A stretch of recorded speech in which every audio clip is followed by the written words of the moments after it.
is Nana Nani Coimbatore, a paradise for senior citizens.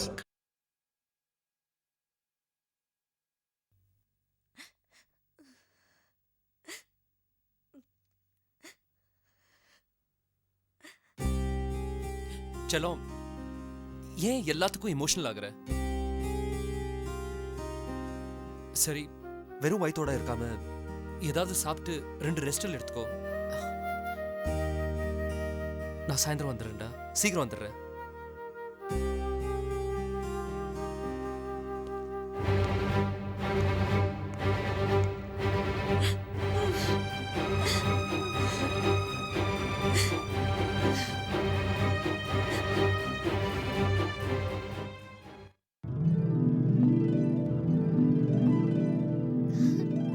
பாட்டி, பாட்டி, கிளம்பி அங்க என்ன பண்ணிட்டு இருக்க? வா.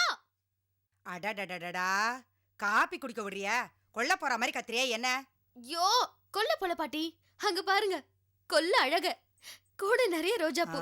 யார் கொடுத்தாங்க பாட்டி? இதா பரிசல் ஓட்டுறானே சங்கரன், அவன் கொண்டாந்து வச்சான். நீதான் கேட்டியாம்ல? கேட்டுவிட்டு யார் வச்சா எவன் வச்சான்னு கேட்டு.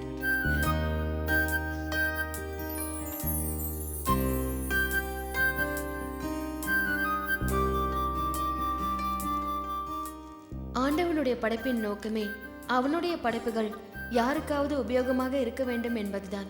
இந்த ரோஜாக்கள் என் தோட்டத்தில் பூத்து என் தோட்டத்தில் வாடுவதால் யாருக்கு லாபம்? அதனால் ஆசைப்பட்ட உங்களுக்கு அனுப்பியிருக்கிறேன். ஏற்றுக்கொண்டு இந்த ஏழை கௌரவிக்கவும். அன்புடன் சங்கரன்.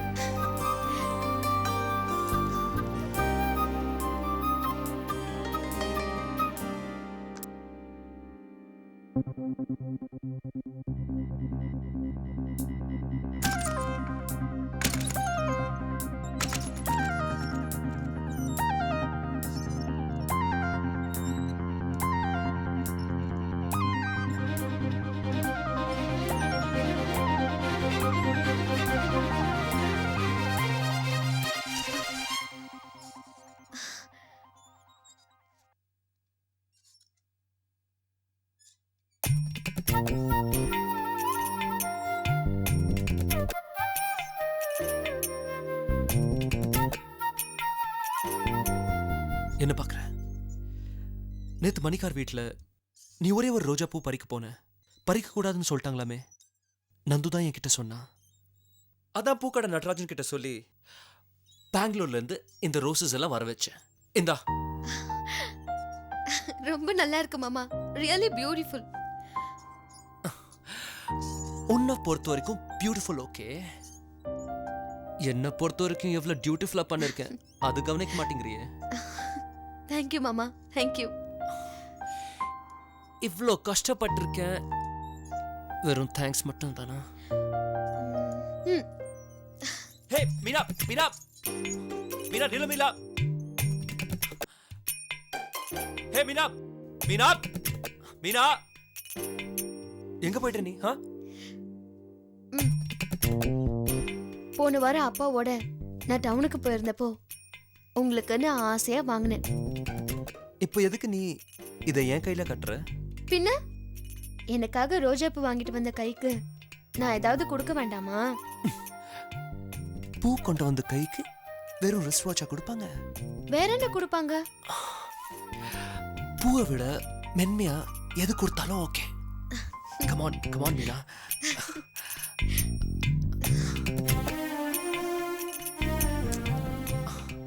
இது ஓகே. ஆமா, நீ ரோஜாக்கு ஆசைப்பட்டேன்னு நந்து தான் என்கிட்ட சொன்னா. அத இந்த காதால தான் கேட்டேன். இந்த காதுக்கு கிஃப்ட் எதுவும் இல்லையா? சூப்பர். ஆமா, நந்து சொன்னதுமே ஐயோ நம்ம மீனா ரோசாக்கு ஆசைப்பட்டாலே உடனே அவளுக்கு ரோசா பூ வாங்கி தரணுமேன்னு இந்த மனசுதான் முடிவு பண்ணிச்சு. இந்த மனசுக்கு ஒண்ணு இல்லையா? Excellent, excellent. எல்லாத்துக்கும் மேல முக்கியமானது, நான் நேரா பூக்கடை நடராஜன் கிட்ட போய் எப்படியாவது என் மீனாக்கு பெங்களூர் ரோஸ் வேணும்னு இந்த உதடு தான் போட ஆயிடுச்சு. பாவம். ஏமாத்தலாமா மீனா? சீ, போங்க. ஹே ஹே மீனா, மீனா. ஐயோ. ம்.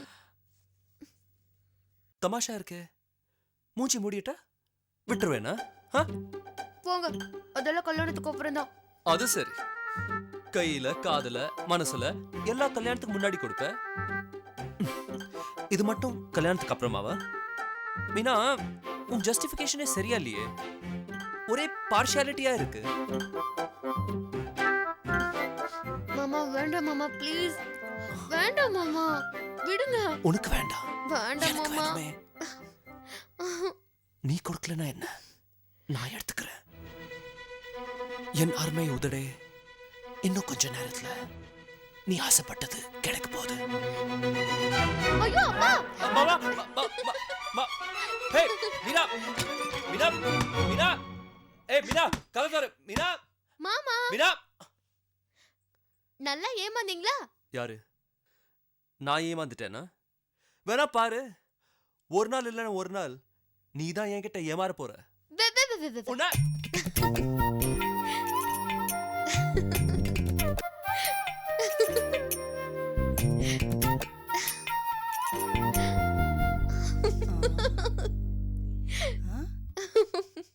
சார்தான் பித்தம் தலைக்கு ஏறிடுச்சு போல இருக்கு. ஏன் ஆத்தா என்ன பூவை பார்த்து சிரிச்சிட்டு இருக்க? போற போக்க பார்த்தா பாயே பெறாண்டுவ போல இருக்கு. சீக்கிரமா அந்த சிவா பையில வரவழைச்சு வேப்பல் அடிக்க வேண்டியதுதான். போ பாட்டி. வெக்கத்தை பாரு இவளுக்கு. பாவி பயமவ மாமனியே நினைச்சு உருகிட்டு இருக்கா. அந்த பையன் இவ்வளவு நினைச்சிட்டு இருக்கானோ எவ்வளவு நினைச்சிட்டு இருக்கானோ. உன்னதான் நினைச்சிட்டு இருக்கேன். என் நினைப்புல எப்பவுமே நீதான் இருக்க. அதுல என்ன சந்தேகம்? திடீர்னு ஏன் இந்த மாதிரி ஒரு கேள்வி கேட்குற? இல்ல சிவா, உங்களுக்கு வீடு ஹாஸ்பிட்டல்னு 1008 பிரச்சனை. இத்தனைக்கும் நடுவுல ஏன் நினைப்பு எப்படி உங்களுக்கு வரும்னு கொஞ்சம் பயமா இருக்கு. ஷாலோ ஷாலோ ஷாலோ, அது தேவையில்லாத பயம். ஒரு மனுஷனோட அத்தியாவசிய தேவைக்கு செருப்புல இருந்து சீப்பு வரைக்கும் எவ்வளவோ இருக்கு. அது எல்லாத்தையும் நம்ம எது எது எங்க வைக்கணுமோ அங்க வச்சு குழப்பமே வராம பாத்துக்கிறது இல்லையா? அதே மாதிரி தான் உறவுகளும். யார் எங்க வைக்கணுமோ அங்க வச்சா எந்த குழப்பமும் வராது. புரியுதா?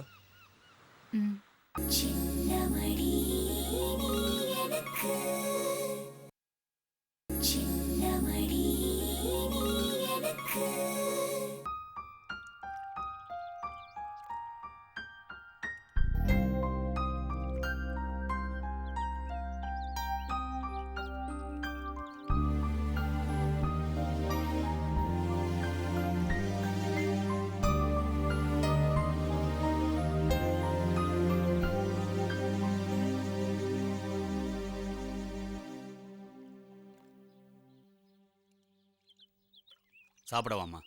வேண்டாம்ப்பா, எனக்கு பசிக்கல. காலையிலேருந்து எதுவுமே சாப்பிடல, பசிக்கலன்னு சொன்னா எப்படி? வாமா. எனக்கு வேண்டாம், நீங்க போய் சாப்பிடுங்க.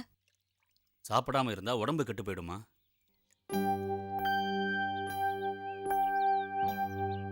வாழ தகுதியே இல்லாதவளுக்கு உடம்பு நல்லா இருந்தா என்ன, கெட்டு போனா என்னப்பா? நல்லா இருக்குமா நீ பேசுறது? வாழவே தகுதி இல்லை நீயா முடிவு பண்ணிட்டியா? வேற என்னப்பா சொல்றீங்க? பொழுது விடிஞ்சு பொழுது போனா தினம் இந்த வீட்ல சண்டை. அப்புறம் என்னப்பா வாழ்க்கை? யாருமா சண்டை போடல? அடிக்கடி சண்டை போடுறவங்க தான் நெருக்கமான தம்பதிகள்னு பெரிய பெரிய மனோதத்துவ நிபுணர்கள்லாம் சொல்லியிருக்காங்க. இவ்வளோ ஏன் புருஷன் பொண்டாட்டிக்கிட்ட இருக்கிற குறைபாட்டை நீக்கிக்கிறதுக்கு சண்டை தான் வரிகாலம். இந்த பார்வதி இல்லைம்மா, கைலாசத்தில் இருக்கிற அந்த பார்வதியே புருஷன் கூட சண்டை போட்டு சமாதானம் ஆயிட்டாங்க. அவங்கள நம்ம சாமின்னு சொல்லி கும்பிடல? சரிம்மா, நீ சண்டை போட்ட, நீ சாப்பாடு போடலங்கிறதுக்காக உன் புருஷன் கோச்சிட்டு போயிட்டாரா? இல்லையே, ரெஸ்டில் போட்டுக்கோ, ரெஸ்ட் எடுத்துக்கோன்னு சொல்லிட்டு தானே போனாரு. இப்படிப்பட்ட புருஷன் அமைஞ்சதுக்கு நீ சந்தோஷப்படணுமே தவிர சந்தேகப்படக்கூடாதுமா. நீ சண்டை போட்டதுல பாவம் மாப்பிள்ளை சாப்பிடாமே போயிட்டாரு. என்னம்மா பார்க்குற? வாம்மா. இல்லப்பா, என்னாலதான் அவர் சாப்பிடாம போயிட்டாரு. காலையிலேயே ஏதேதோ பேசி அவர் மனசை கஷ்டப்படுத்திட்டேன். எனக்கு ஒண்ணும் வேண்டாம். வேண்டாம்மா. உங்களுக்கு ஃப்ரைட் ரைஸ்னா ரொம்ப பிடிக்கும்ல, சாப்பிடுங்க. பிடிக்குங்கிறதுக்காக ஒருத்தர் எவ்வளவுதான் சாப்பிட முடியும்? எல்லாத்துக்கும் ஒரு லிமிட் இருக்குல்ல. ம். ஒருத்தவங்களோட சந்தோஷத்துக்காக உங்க லிமிட்டை தாண்டறதுல எந்த தப்பும் இல்ல. அப்படின்னா நீ இன்னைக்கு ரொம்ப சந்தோஷமா இருக்க. am I right? ம். டெஃபினட்டா. இன்னைக்கு உங்க கூட மகாபலிபுரம் வந்தது, டாக்டர் ஸ்டீஃபனை மீட் பண்ணது, இப்போ உங்க கூட சாப்பிடுறது, நீங்க என் கூடவே இருக்கிறது, இது எல்லாமே எனக்கு சந்தோஷமாவும் திருப்தியாவும் இருக்கு. திருப்தி இல்லைன்னு சொல்லிக்கிட்டே இருந்தா இப்படி. அதுக்கு என்ன காரணம்னு யோசிக்க வேணாமா? அதுக்கு காரணமே நீங்க தான். என்னது? நானா? என்னடி உளர்ற? ஆமா, நமக்கு இருக்கிறது ஒரே பொண்ணு, அவளை நல்ல இடத்துல கல்யாணம் பண்ணி கொடுக்கலான்னு சொன்னேன். நீங்க உடனே என்ன செஞ்சிருக்கணும்? ஒரு 4 மாப்பிளைய பார்த்து அதுல நல்லவனா தேர்ந்தெடுத்து அவனுக்கு அவளை கல்யாணம் பண்ணி கொடுத்துருக்கணும். செஞ்சீங்களா? இல்லையே. எவனோ ஒருத்தனை கூட்டிட்டு வந்தீங்க, இவர்தான் மாப்பிள்ளைன்னு சொன்னீங்க. டாக்டருக்கு படிச்சிருக்கான், பின்னாடி பெரிய ஆளா வருவான்னு நீங்க. வந்தான். ஆனா அவன் யாரு, எந்த ஊரு, அவனுடைய அப்பா அம்மா யாருன்னு ஏதாவது விசாரிச்சிங்களா? இல்ல என்கிட்டயாவது சொல்லி தொலைச்சிங்களா? அடிப்பாவி, இது நாள் வரைக்கும் மாப்பிள்ளையே தான் சந்தேகப்பட்டீங்க, இப்ப என்னையே சந்தேகப்பட ஆரம்பிச்சிட்டீங்களா? இந்த பாருமா, பாத்திரம் இருந்து பிச்சை எடு, கோத்திரம் இருந்து பொண்ணு எடுன்னு தான் சொன்னாங்க. கோத்திரம் இருந்து பிள்ளை எடுன்னு சொல்லு. ஏன் தெரியுமா? ஜான் பிள்ளையானாலும் ஆண் பிள்ளையாச்சே. ஒரு குடும்பத்தை காப்பாத்துற தகுதியும் கௌரவத்தை காப்பாத்துற தன்மையும் இருந்தாலே போதும். அவனை நம்பி பொண்ணு கொடுத்தா தப்பில்லைங்கிறதுனால தான் நான் என் பொண்ணை கொடுத்தேன். போதுமே, நீங்க பொண்ணு கொடுத்த லட்சணம். அவன் இன்னொருத்தி பின்னாடி சுத்திட்டு இருக்கான், அதை தட்டி கேட்க வக்கு இல்ல. ஹலோ, கொஞ்சம் நிதானம். மாப்பிள்ளை ஊர் சுத்துறாருன்னு நீ சந்தேகப்படுற, அவர் அந்த மாதிரி செய்ய மாட்டாருன்னு நான் நம்புறேன். அதான் உனக்கு எனக்கும் உள்ள வித்தியாசம். ஒருவேளை உங்க சந்தேகம் உண்மைன்னு தெரிஞ்சா இந்த சோமசுந்தரம் சும்மா இருக்க மாட்டான். தட்டியும் கேட்பான், வெட்டியும் கேட்பான். அது வரைக்கும் என் பொண்ணுடைய சந்தோஷம். என்னோட சந்தோஷமே நான் உங்களை சந்திச்சதுக்கு அப்புறம் தான் எனக்கு புரிய ஆரம்பிச்சது. பெரிய கோடீஸ்வரரோட ஒரே மகளா தான் நான் பிறந்தேன். ஆனா எந்த சந்தோஷத்தையும் என்னால் அனுபவிக்க முடியல. சின்ன வயசுல எங்க அம்மாவை இழந்துட்டேன். அன்பு, பாசம் இதெல்லாம் என்னன்னே தெரியாம போச்சு. எங்க அப்பாவுக்கு எப்பவுமே பிஸ்னஸ், பணம்னு ஒரே மெக்கானிக்கல் லைஃப் தான். அம்மா வயித்துல பிறந்தேன், ஆயா கிட்ட தான் வளர்ந்தேன். ஹாஸ்டல்லையே பெரிய மனுஷியான ஃப்ரெண்ட்ஸ் எல்லாம் சேர்ந்துதான் எனக்கு கல்யாணம் பண்ணி வச்சாங்க. எங்க அப்பா வெறும் ஆசீர்வாதம் மட்டும்தான் பண்ணி வச்சாரு. அதுக்கப்புறமாவது புருஷங்கிற புது உறவால என் வாழ்க்கையில சந்தோஷம் கிடைக்கணும்னு எதிர்பார்த்தேன். மிஞ்சினது ஏமாற்றம் தான். ஒண்ணு மட்டும் நிச்சயம் சிவா, என்ன பொறுத்த வரைக்கும் அப்பா, அம்மா, பணம், அந்தஸ்து, புருஷன் இது எல்லாமே உறவுகள் இல்ல, விலங்குகள். சந்தோஷம் இல்ல, வேதனை.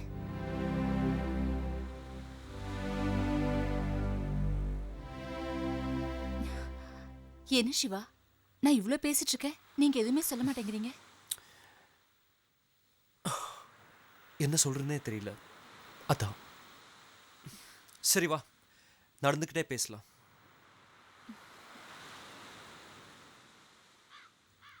நீங்க எதுவும் சொல்ல வேண்டாம். என் வேதனையை நீங்க புரிஞ்சுக்கிட்டா அதுவே எனக்கு போதும். எப்பவும் நம்ம 2 பேரும் எந்த டென்ஷனும் இல்லாம ஃப்ரீயா இருக்கணும். நான் என்னோட பிரச்சனையை உங்ககிட்ட ஷேர் பண்ணிக்கிட்ட மாதிரி நீங்க உங்களை பத்தி என்கிட்ட சொல்லக்கூடாது. என்னை பத்தி சொல்றதுக்கு என்ன இருக்கு? எவ்வளவோ இருக்கு. உங்களோட அப்பா, அம்மா, நீங்க எங்க படிச்சீங்க, உங்க பொறுப்பு, வளர்ப்பு, உங்க கல்யாணம் எல்லாத்த பத்தி என்கிட்ட சொல்லுங்க. அதெல்லாம் கேட்கணும்னு எனக்கு ரொம்ப ஆசையா இருக்கு.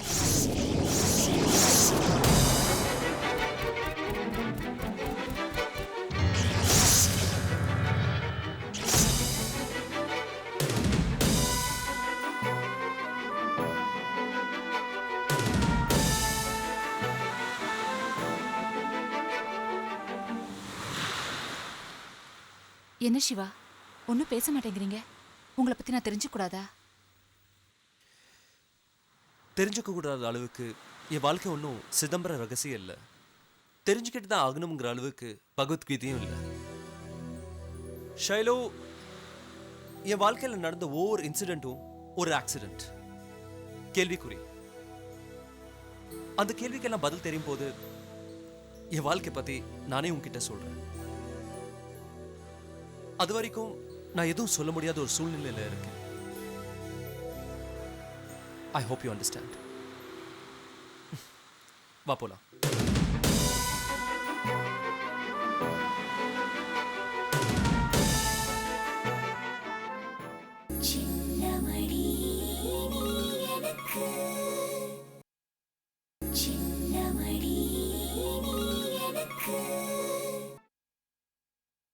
தாத்தா ஆ. டைம் என்னன்னு பார்த்து சொல்லேன். வாட்ச் கட்டலடா.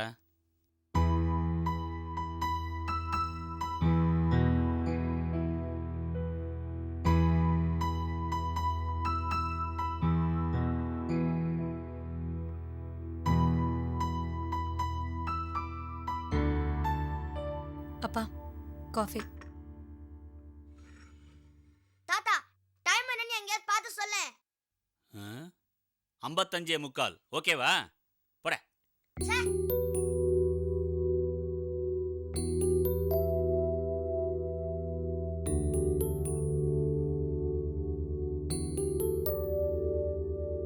டே வினோத், என்னடா ஹோம்வொர்க் பண்ணாம குட்டி போட்டு போன மாதிரி அங்கேயும் இங்கேயும் சுத்திட்டு இருக்க? அப்பா ஈவினிங் வந்து ஷாப்பிங் கூட்டிட்டு போறேன்னு சொன்னாரு. அதான் வெயிட் பண்ணிட்டு இருக்கேன். உங்க அப்பா என்னைக்கிட்ட சொன்ன டைம்க்கு வந்திருக்காரு. வீணா டைம் வேஸ்ட் பண்ணாம வந்து ஹோம்வொர்க் முடி. இல்லம்மா, அப்பா என்கிட்ட ப்ராமிஸ் பண்ணிருக்காரு. அதனால கண்டிப்பா வருவாரு. நான் தான் வரமாட்டாருன்னு சொல்லிட்டு இருக்கேன்ல. ரொம்ப தெரிஞ்ச மாதிரி வருவாருங்கிற. எதுக்கு எடுத்தாலும் ஏட்டிக்கு போட்டி பேசுறதே உனக்கு குழப்பா போச்சு. பாருமா, மாப்பிள்ள வரமாட்டாருங்கிறது உன் நம்பிக்கை, வருவாருங்கிறது அவன் நம்பிக்கை. பாப்பமே யாரோட நம்பிக்கை ஜெயிக்க போறதுன்னு. பாப்போம். சொன்னேன்ல வருவாருன்னு.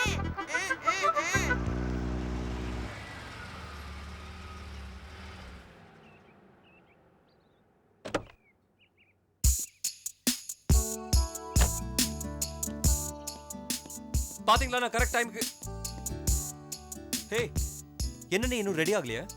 போ ட்ரெஸ் சேஞ்ச் பண்ணிட்டு வா, ஷாப்பிங் போலாம். அதெல்லாம் ஒண்ணு வேண்டாங்க. நீங்க கரெக்ட் டைமுக்கு சொன்ன மாதிரியே ஷாப்பிங் கூட்டிட்டு போக வந்திருக்கீங்க பாருங்க. எனக்கு அது போதும். ட்ரெஸ் எல்லாம் ஒன்றும் மாத்த வேண்டாம். நான் ரெடி. வாங்க போலாம். சரி வாடா. அப்பா நான் போயிட்டு சரிம்மா. வந்துடுறேன். ம் என்னடி ஆணு வாயை பொளந்து பார்த்துட்டு இருக்க? அவங்க 2 பேரும் ரொம்ப நாளைக்கு அப்புறம் சந்தோஷமா ஷாப்பிங் போறாங்க. வாயேன், நாம 2 பேரும் ஜோடியா போய் டாடா காட்டு வரலாம். ஐயே, நான் வரல. வெக்கமா இருக்கு. வெக்கப்பட வேண்டிய நேரத்திலலாம் விட்ட, இப்ப வந்து வெக்கப்படு. போடி போ.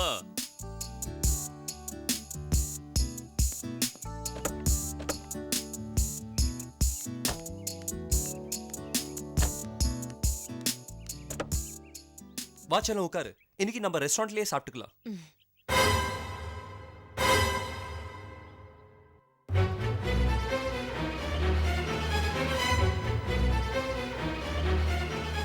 என்னது இது? உங்களை தான் கேக்குறேன். என்னது இது? துப்பட்டா. யாரோடது?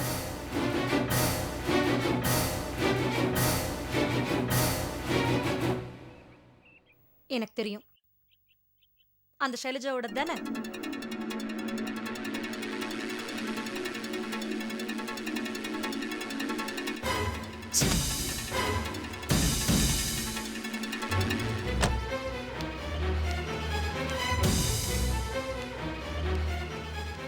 இப்ப என்னடா பண்றது?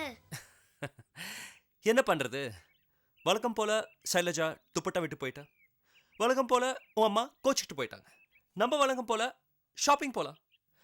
ஆனா ஒண்ணுடா, இந்த ஜென்மத்துல உனக்கு நான் கல்யாணம் மட்டும் பண்ண மாட்டேன். டாட், மேரேஜ்ங்கிறது என் பர்சனல் விஷயம். அதுல நீங்க தலையிடாதீங்க. முதல்ல வண்டி எடுங்க.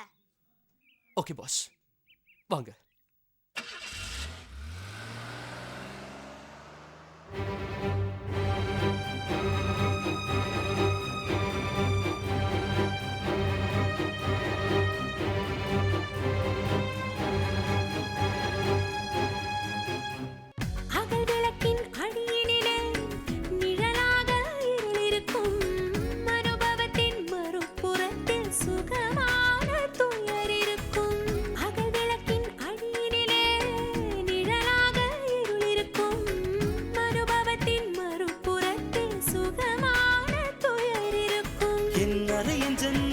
பார்வைகளிலே உன் அழகு பருவம் படபடக்கும் உன் பாத கொலுசின் அசைவினிலே என்